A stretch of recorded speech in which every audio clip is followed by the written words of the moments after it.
Hi everyone. Most people believe that unless they're born with talent, they're never going to be able to paint. But that's not true. All you really need is practice and the basics. So my name is Jennifer. I'm an artist and I'm going to show you one of the basics. What we'll do today is something called a gradiated wash. And that'll mean we'll go from darker to lighter on our watercolor paper using pigment and water.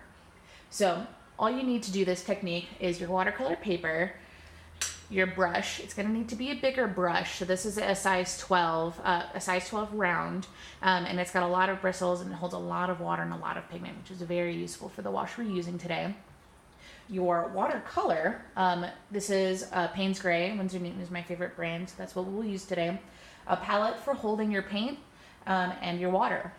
Now, if you want to go a little bit cheaper for your first couple of times trying to do this wash, you can use one of those Crayola sets. You're not going to get as good quality, but they'll be good for practicing. So to begin, we're going to load our brush up with water and pigment, and it's going to be a lot of water and a lot of pigment. You can see here there's a lot of pigment on this brush. And then we're going to begin by dragging our brush across the top of our paper, and we're just going to really load up the top of this paper with pigment. And it's this beautiful Payne's Gray. I love this color so much. I'd marry this color if I could. And you can always add more pigment if you need to. And once we get a couple strokes down, we'll start adding water and we'll start creating the wash, this gradiated wash. And when you add water, you're going to start thinning that pigment out, and it's going to start getting lighter and lighter. And as you add water, it becomes thinner and thinner. And by the time we get to this bottom part, it's going to be so light, it's almost like it's just a white paper. And this wash is useful for skies. It's useful for creating backgrounds, just any sort of background in your watercolor painting. It's an incredibly useful technique to know, and it's also really easy once you've practiced it.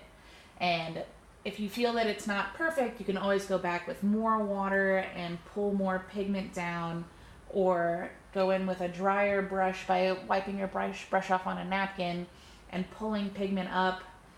It's pretty versatile, and this is what it's going to look like wet. It's going to be a little darker than what your dried version will be. But as you can see here, on this dry piece, no matter what color you use, as long as you go from that thicker amount of pigment to the lighter amount of pigment, you're going to get a really beautiful wash. And once you've practiced and practiced and practiced, you're going to start creating beautiful washes like this and beautiful paintings. Thank you, everyone.